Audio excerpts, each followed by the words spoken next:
민수기 28장 1절부터 민수기 28장 1절부터 29장 40절까지입니다. 민수기 28장 1절부터 29장 40절까지 그러니까 민수기 28장 29장 전체입니다. 오늘 말씀 제목은요. 성도의 삶은 매일이 예배입니다.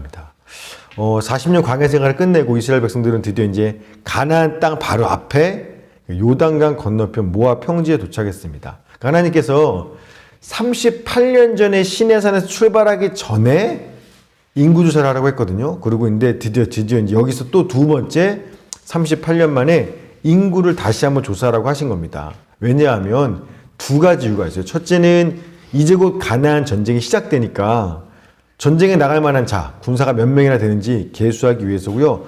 두 번째 인구조사한 이유가 더 중요한데 사실은 가나안 땅 정복 전쟁이라고 하지만 이미 그 땅을 정복한 건 사실이죠.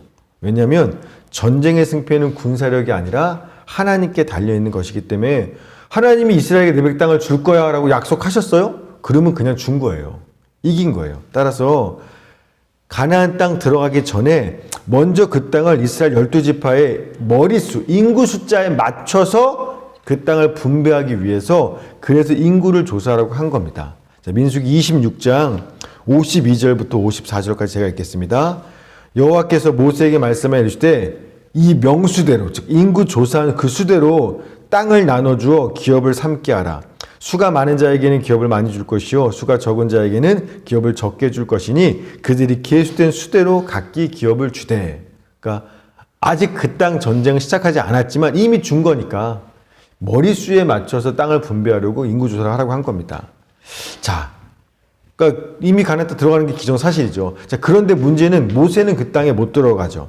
무리바에서 하나님이 반석에게 명령하여 물을 주라고 했는데 모세가 막 불평하는 백성들한테 화가 나서 이 반역한 자들아 막 분노하면서 두 번이나 반석을 내리쳐죠. 그래서 하나님의 거룩함을 드러내지 못했기 때문에 모세는 못 들어가요. 근데 이스라엘 백성들을 이끌고 누군가는 가나안 땅 들어가야 돼요. 그래서 모세의 뒤를 이을 후계자도 세우는 것도 미리 해야 되는 겁니다. 그래서 하나님께서 여호수아를 모세의 후계자로 세우십니다.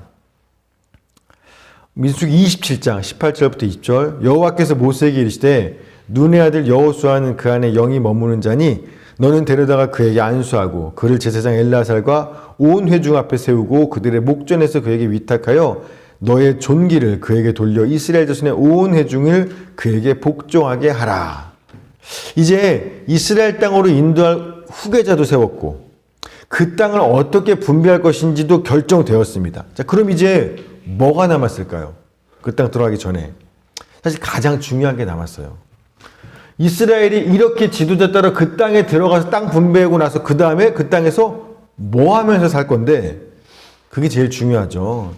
도대체 하나님께서는 왜 이스라엘에게 무엇을 원하시기 때문에 그들을 애굽의 종살이에서 구원하시고 40년 광야 생활 동안 지키고 인도하셔서 이곳 가나안 땅까지 들어보내게 하시는가?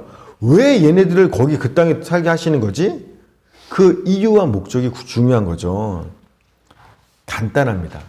하나님을 예배하기 위해서예요. 그래서 인구조사, 가나안 땅 분배, 여호수아를 지도자를 세운 이후에 그 28장, 29장 이 두 장은요. 이스라엘이 가나안 땅에 들어가게 되면 거기서 하나님께 드려야 될 절기와 예배들에 대한 규례를 담고 있는 게 28장, 29장입니다. 자, 28장 우리 1절, 2절 같이 읽어봅시다. 28장 1절, 2절 시작. 여호와께서 모세에게 말씀하여 이르시되 이스라엘 자손에게 명령하여 그들에게 이르라. 내 헌물, 내 음식인 화제물, 내 향기로운 것은 너희가 그 정한 시기에 삼가 내게 바칠지니라. 아멘. 하나님께 제물과 예배를 드리라고 그 땅에 들어가게 하시겠다는 겁니다. 이건요, 그 당시 이스라엘뿐만 아니라 오늘 우리에게도 정말 중요한 내용이에요. 하나님께서 왜 우리를 죄와 사망에서 구원하셨죠? 왜 우리를 영원한 아버지의 나라야 그 약속의 땅 천국으로 왜 인도하시죠? 그 이유와 목적이 뭐예요? 이걸 알아야죠. 구원받았다가 중요한 게 아니라 나를 왜 구원하셨는지를 아는 게 중요하죠. 똑같아요. 이스라엘 백성들하고. 하나님을 예배하게 하시려고. 이게 우리를 구원하고 천국으로 인도하시는 목적인 겁니다. 우리가 나를 구원하시고 온 세상을 다스리시는 그 하나님께 영광을 돌리며 그분을 영원토록 예배하게 하시려고 하나님은 우리를 구원하셨고 나의 주님이 되시고 영원한 천국으로 인도하신 거라는 겁니다. 그래서 우리 장로교에서 가르치는 기독교 소요리 문답의 1문이 사람의 제일 되는 목적이 무엇입니까? 라는 질문이거든요. 그 질문에 대한 대답이 사람의 가장 제일 되는 목적은 하나님께 영광을 돌리고 하나님을 즐거워하는, 영원토록 즐거워하는 것입니다. 라는 거예요. 여러분, 근데요, 하나님을 예배하는 게 우리 성도의 삶의 이유고 목적인데 예배라고 하면 어떤 이미지가 떠오르세요? 어떤 이미지나 단어? 지루함, 졸림, 지겨움, 뻔함. 그러니까 우리가 예배를 별로 안 좋아할 수도 있겠죠.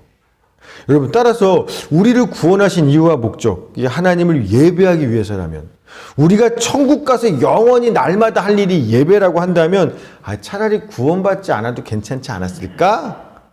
라는 마음까지 들 만큼 예배하면 우리는 뻔하고 지루하고 재미없는 걸 생각합니다.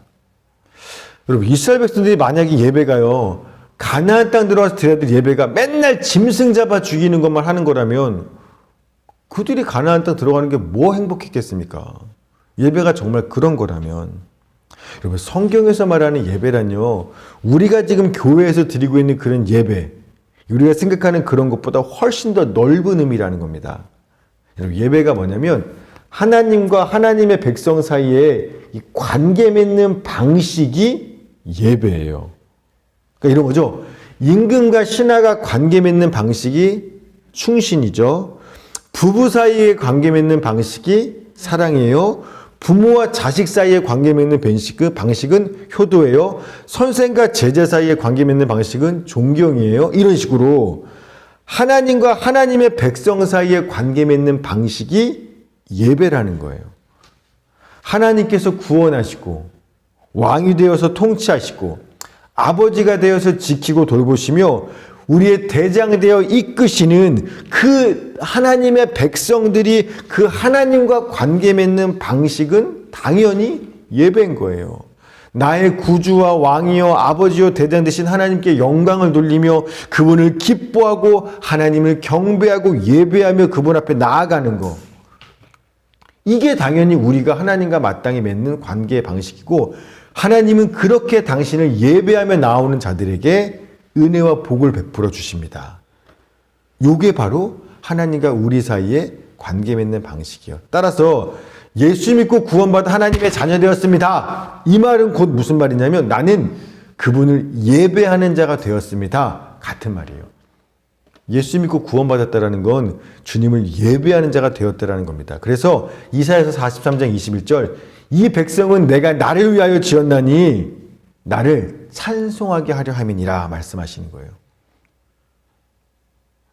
하나님의 백성을 하나님이 세우신 이유는 하나님을 찬송하고 예배하게 하시기 위해 그 시키려고 내 백성 삼았다라는 겁니다. 제가 어제 단톡방에 올렸죠. 내일은 수요 새벽 예배가 있습니다. 예배는 성도의 의무와 특권입니다. 다 함께 예배 자리에 나오셔서 주님을 예배합시다 라고 올렸죠. 여러분 진짜예요. 주님을 예배하는 건요, 성도의 의무이자 특권입니다. 우리는 예배함으로써 그분을 만나고 그분과 관계하는 거기 때문에 예배하지 않는 자들은 사실은 나 예수 믿는데? 아니요. 예배하지 않으면 주님과 아무런 관계 없는 사람인 겁니다. 그리고 예배를 드리는 거 그래서 중요한 거예요. 그분과 내가 관계하는 방식이 예배이기 때문에 그래요.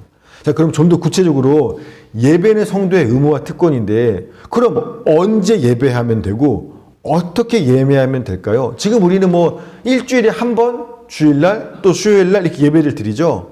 그런데 성경에서는 언제 예배하면 되고 어떻게 예배하면 되는지도 말씀하고 있습니다. 오늘 민수기 28장 29절이 그 부분도 이야기하고 있는 겁니다. 자, 28장 우리 3절 4절 한번 읽읍시다. 3절 4절 시작.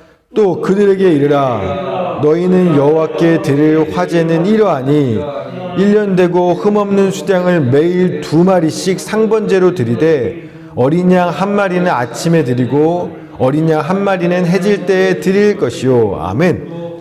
1년 되고 흠없는 수량을 언제 드리냐면 매일 드린다는 거예요. 매일. 이걸 상번제라고 해요. 매일 하나님께 제물로 드리는 겁니다. 근데 두 마리죠. 그래서 한 마리는 매일 아침에 드리고요. 한 마리는 매일 해질 때에 드리는 거예요. 즉 날마다 하루의 시작을 하나님을 예배함으로 시작을 하는 거고요. 해질 저녁 하루에 마칠 때도 하나님께 예배 드리면서 하루를 마치는 겁니다. 예배는 언제 드리냐면 날마다 아침 저녁으로 예배를 드리는 거예요. 또 매일 드리는 상번제 외에 안식일에도 하나님을 예배하는 거예요. 자, 28장 9절 10절. 자, 9절 10절 시작. 안식일에는 1년 되고 흠없는 수양 2마리와 고운 가루 10분의 2의 기름 섞은 소제와 그 전제를 드릴 것이니 이는 상번제와 그 전제 외에 매 안식일의 번제니라. 아멘. 여러분 안식일은요 토요일로서 한 주의 시작이에요. 즉 매일 하루를 시작할 때도 이 하나님을 예배함으로 시작할 뿐만 아니라 한 주를 시작할 때도 하나님을 예배함으로 한 주를 시작하라는 겁니다. 또 매월 첫날도 하나님을 예배합니다. 28장 11절입니다. 11절 시작. 초하루에는 숫송아지 2마리와 수양 1마리와 1년 되고 흠없는 수양 7마리로 여호와께 번제를 드리되, 여기서 초하루라는 말은 뭐냐면 매월 첫째 날 1월 1일, 2월 1일, 3월 1일, 4월 1일, 5월 1일 이런 식으로 월삭이라고 하는데, 그러니까 한 달의 첫날이요. 즉 매월의 첫날도 하나님을 시작함으로 한 달을 예배하라는 겁니다. 예배로 한 달을 시작하는 거예요. 뿐만 아니라 매년 첫째 달 14일은 유월절이고요. 첫째 달 15일부터 7일간, 21일까지는 무교절로 지키면서 8일간도 하나님을 예배하라고 하시는 거예요. 28장 16절부터 19절까지입니다. 16절부터 시작.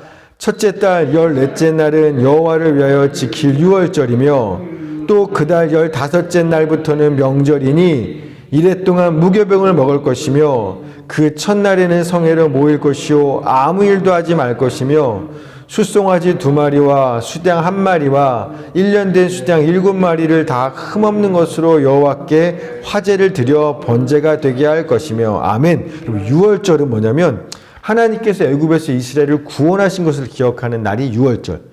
첫째 달 14일이에요. 그리고 그 다음날 15일부터 7일간 지키는 무교절은 무교절, 그러니까 누룩 넣지 않은 떡을 7일간 먹는 날인데, 이건 뭐냐면 애굽에서 나왔죠. 그래서 홍해바다에 이르기까지 7일 동안 바로 군대가 막 쫓아오는 그 시간, 그 바로 왕에서 쫓기면서 급박해서 누룩 먹을 떡지 못하고 막 이렇게 그 무교병을 먹던 그 고난의 떡을 먹던 그때를 기억하는 절기가 무교절입니다.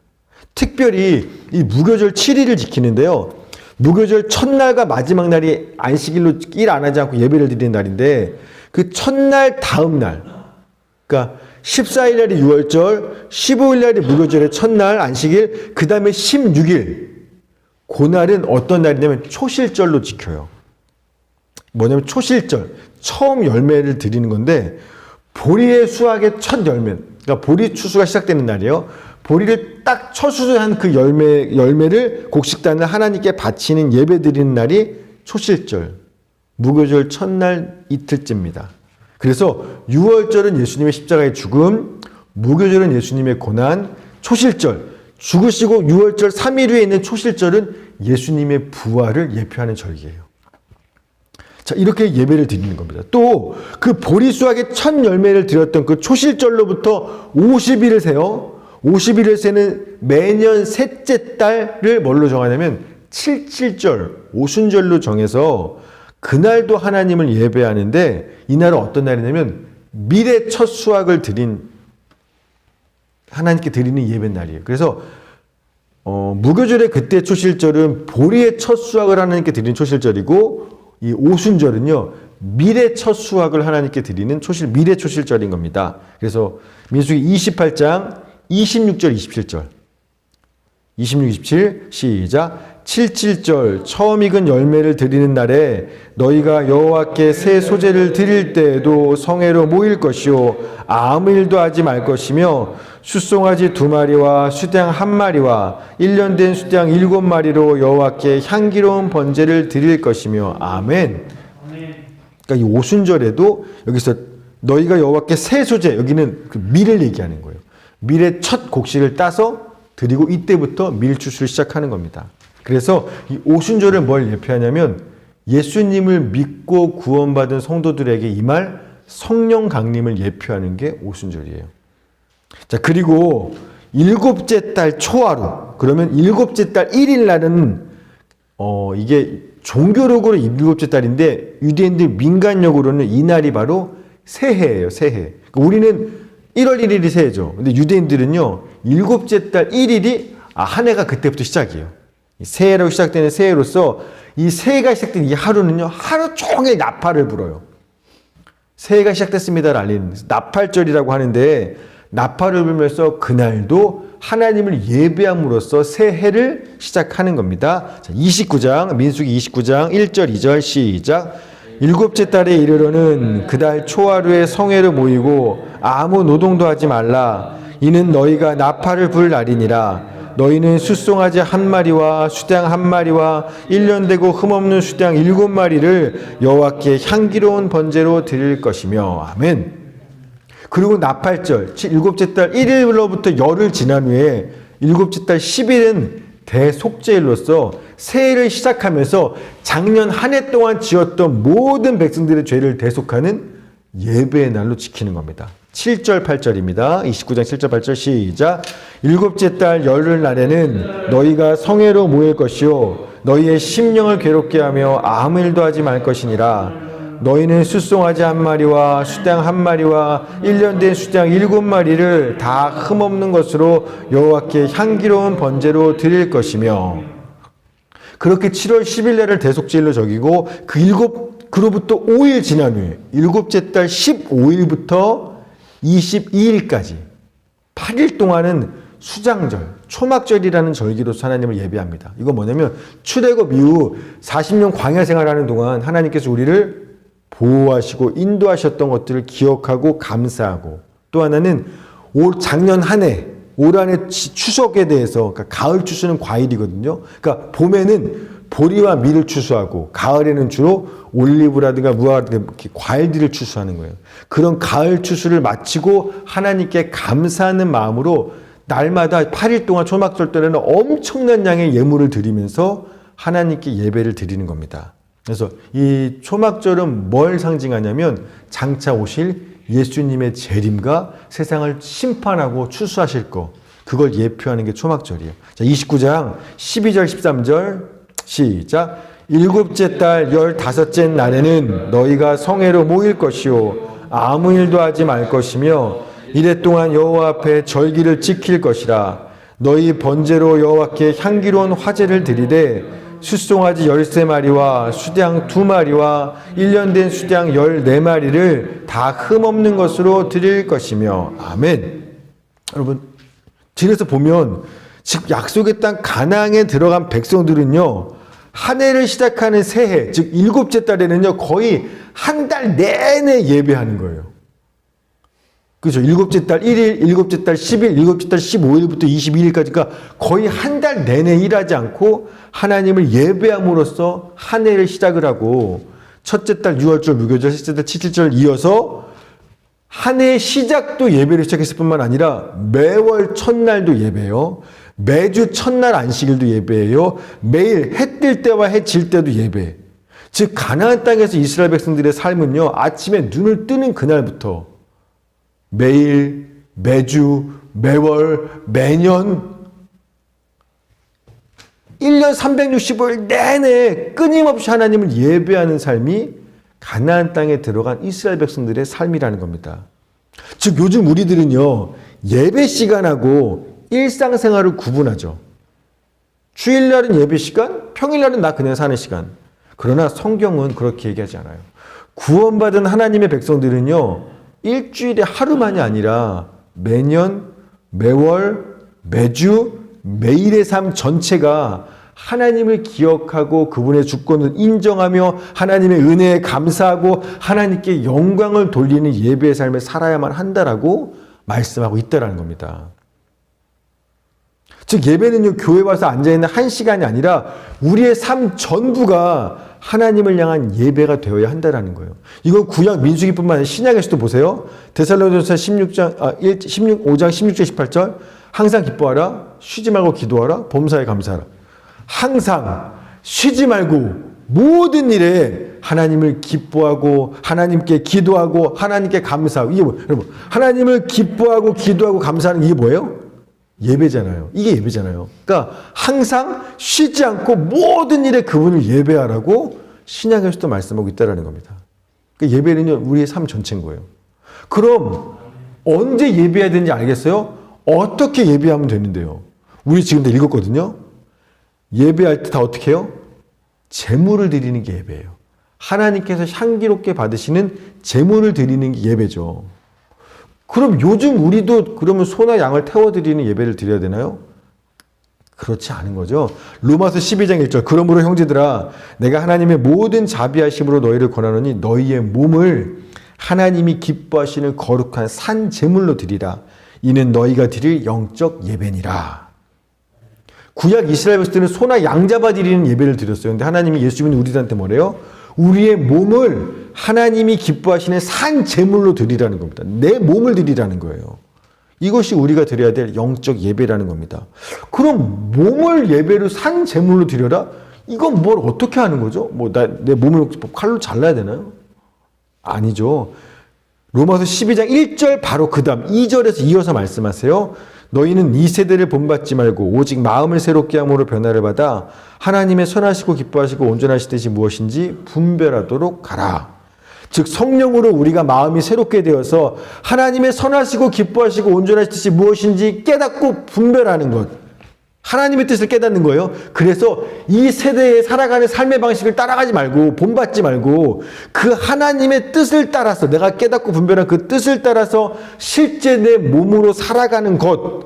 그게 바로 하나님께 우리의 몸을 거룩한 산 제사와 제물로 드리는 영적 예배인 겁니다.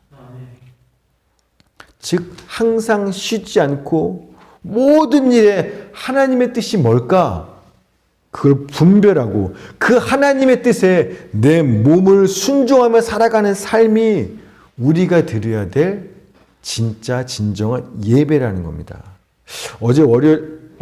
그저께 월요일 날 우리 선교사님 아들 우리 다니엘 이제 병원을 가느라 제가 이제 일찍 인천에 내려갔었거든요. 근데 그때 선교사님 나오세요. 출발합시다. 그랬더니 깜짝 놀라시더라고요. 왜냐면 출발하기 전에 같이 기도하고 출발을 하고 지금 기도 시간 갔는데 제가 너무 빨리 도착한 거예요. 그래서 제가 들어가서 같이 병원 출발하기 전에 선교사님과 다니엘과 사모님과 저랑 같이 모여서 함께 기도하고 병원에 출발했어요. 제가 그날 사실 너무나 당연한 건데 그 순간에 깜짝 깨달았어요. 제가 요새 뭘 잘못하고 있는지. 병원 가는 일상의 그 일.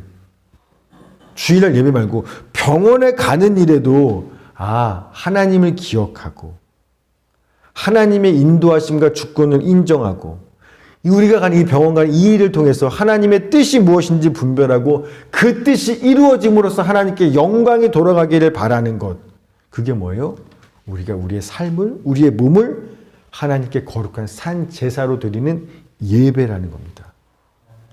여기 한 시간 앉아서 설교 듣는 것만이 예배가 이것도 예배지만 그렇게 그냥 병원 가는 일에 우리가 밥 먹을 때 하는 식사기도 있죠. 여러분 기도와 예배는 다른 게 아니에요. 식사 기도할 때 뭘 기도하세요?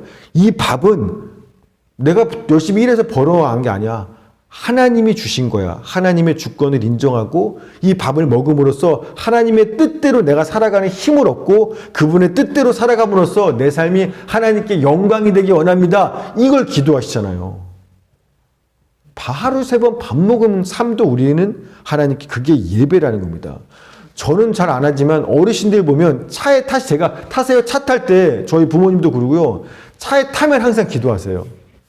제가 옛날에는 그런 거 되게 쉽게 생각했습니다. 근데 역시나 우리는 그것도 뭐예요? 예배예요. 하나님, 지금 이 자리에도 함께 하시고 우리가 가는 그 걸음에 함께 하시고 우리가 가는 그 뜻 가운데서 주의 뜻이 이루어지고 그분께 영광 돌리기 원합니다. 하나님을 기억하고 바라보는 것, 이것이 예배인 거예요. 여러분, 하나님께서 우리를 죄와 사망 가운데서 구원하시고 자녀 삼으시고 천국의 소망, 이스라엘에게 가나안 땅을 약속하신 것처럼 우리에게 천국의 땅을 소망으로 주신 이유와 목적이 뭐예요? 너는 이 땅에 사는 동안 하나님을 예배하는 삶을 살라는 겁니다. 세상 따라가지 말고 정말 하나님을 예배하는 자로서 살아가라는 겁니다. 뭘 하든지 간에 날마다 항상 하나님을 예배하는 자가 되라는 겁니다.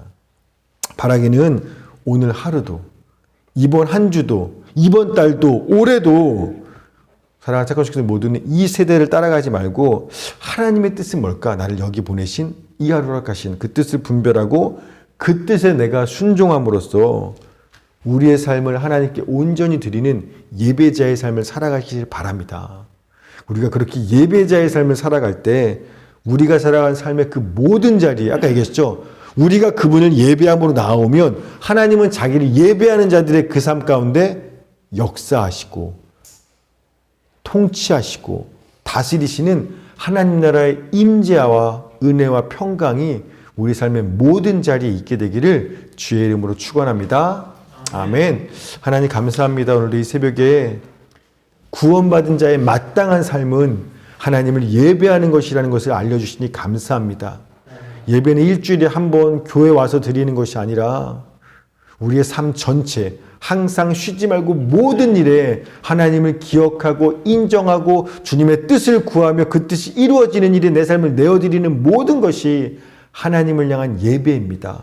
구원받은 우리는 곧 주님을 예배하는 삶을 살아야 하는 삶이 마땅합니다. 오늘도 주의 말씀을 기억하고서 이 하루 그냥 세상 따라 살아가지 않게 하시고 하나님을 기억하고 예배하는 자의 삶을 신실하게 살아나가는 우리 착한 영의 식구들 모두가 되게 하여 주시옵소서. 그리하여서 예배하는 자에게 임재하시고 역사하시는 주님의 은혜와 평강이 우리 식구들 모두에게 임하게 하시고 우리 식구들이 살아가는 삶의 자리자리가 하나님의 나라가 임재하시고 주님의 통치가 이루어지는 놀라운 축복의 역사가 일어나게 하여 주시옵소서. 감사드리며 예수님의 이름으로 기도했습니다. 아멘. 우리 주기도문함으로 예배를 마치고 각자 주 앞에 기도하는 시간을 갖도록 하겠습니다. 하늘에 계신 우리 아버지, 아버지의 이름을 거룩하게 하시며 아버지의 나라가 오게 하시며 아버지의 뜻이